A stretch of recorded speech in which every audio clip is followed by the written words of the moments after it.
7 वाजता आले होते. मी माझ्या बॅगचा पट्टा खांद्यावर चढवला आणि बायोमेट्रिकवर अंगठा ठेवून आऊट पंच केलं. तू सरळ घरी चालली आहेस का? मागून लीलाचा गोड आवाज ऐकू आला.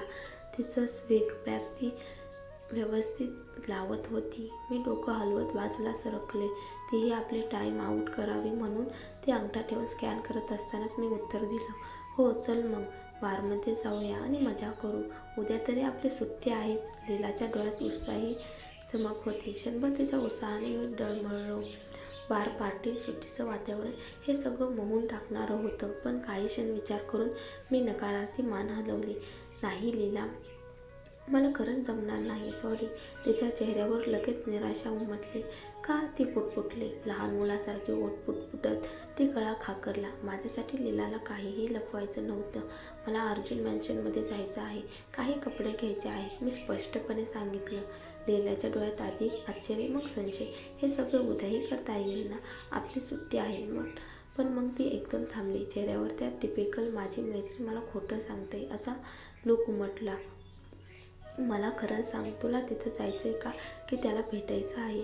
मी काही न बोलता तिच्या डोळ्यात बघत राहिले. तिला फसवणं अशक्य होतं. शेवटी एक खोल श्वास घेत मी मान्य केलं, माझं त्याच्याशी काही बोलायचं आहे. लीला जास्त विचारणा करत नाही हे माझ्यासाठी आश्चर्य होतं. ती हसली आणि म्हणाली, ठीक आहे, काळजी घे, वेळ झाली, मला जायचं आहे, एक फ्रेंड भेटायची आहे. मग ती पुढे वाकून माझ्या गालावर गोडसा स्पर्श करत म्हणाली, बाय बाय श्रेया, आणि क्षणात दारातून निघूनही गेली. फक्त तिच्या परफ्यूमचा गंध हवेत राहिला. श्वास टाकू तरी आता, मी मनात म्हणाले.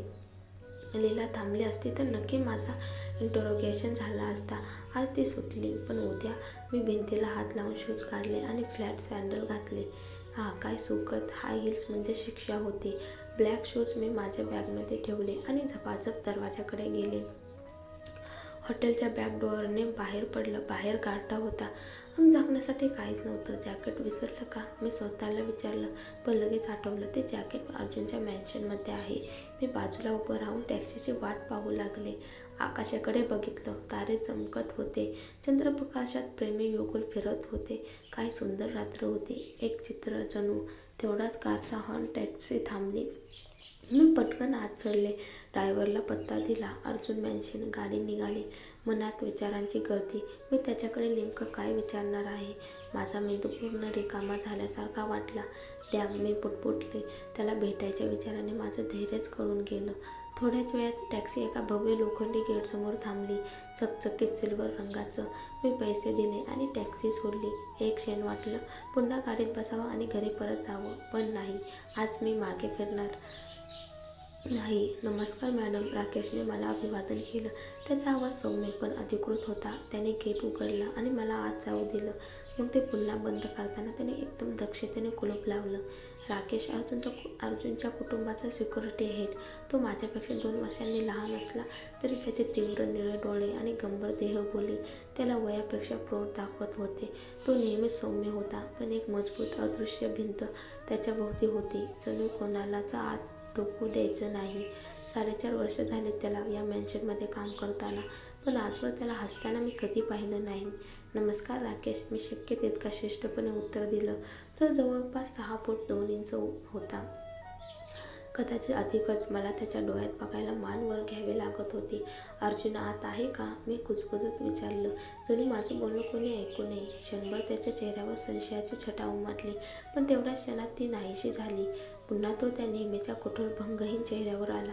काय मी काहीतरी चुकीचं पाहिलं का? गेट लॉक करताना तो काहीसा विलंब करत होता. जणू काय त्याला विचार करायला वेळ हवाय.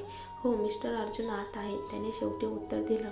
पण मला वाटलं की त्याला अजून काही सांगायचं होतं, तरी त्याने ओठ घट्ट मिटले. मी फक्त मान हलवली आणि थेट हवेलीकडे निघाले. मधोमध मी थांबले. 2 गाड्या पार्क झालेल्या होत्या. एक अर्जुनची ओळखीची BMW, पण ती दुसरी एक गुलाबी रंगाची चेव्हरोलेट. कुणाची आहे ही कार? क्षणात एक विचार मनात आला. अर्जुनने कोणाला घरी आणलंय का? माझा चेहरा रागाने ताठ झाला. प्रिया, फक्त तिचं नाव मनात आलं. आपल्या घरी माझ्या उपस्थित नसेल तरी आपल्या घरी ती बाई कसा काय इतका खालच्या पातळीवर जाऊ शकतो? अर्जुन, मी थोडा वेळ श्वास सांभाळला. नाहीतर माझा राग मला घेऊन टाकेल. पण नंतर मी ठाम पावलाने हवेलीत शिरले. आता बघू काय करतायत हे दोघं. दुसरीकडे अर्जुन एंटरप्राइजेस मुख्य कार्यालय. अर्जुन आपल्या ऑफिसच्या सिव्हिल खुर्चीत शांत बसलेला होता. हातात दस्तऐवज आणि पेन, पूर्ण लक्ष कागदावर केंद्रित. ऑफिस पूर्ण शांत, फक्त एसीची हलकी सवय लागलेली घरघर आणि भिंतीवरचा घड्याळाचा आवाज. एक हलका निश्वास घेत त्याने कागद बाजूला ठेवले. सही करून तो नजर फिरवतो. आणि मग आठवतं, हेच अस्तित्व. प्रिया, अर्जुन एंटरप्राइजेसमध्ये तुमचं स्वागत आहे. मला आनंद आहे की तुमची ऑफर. आणि मग आठवतं, हेच अस्तित्व. प्रिया, अर्जुन एंटरप्राइजेसमध्ये तुमचं स्वागत आहे. मला आनंद आहे की तुम्ही आमचं ऑफर स्वीकारलं. त्याने हसण्याचा प्रयत्न केला. ते हास्य केवळ व्यावसायिक मानाने नाही.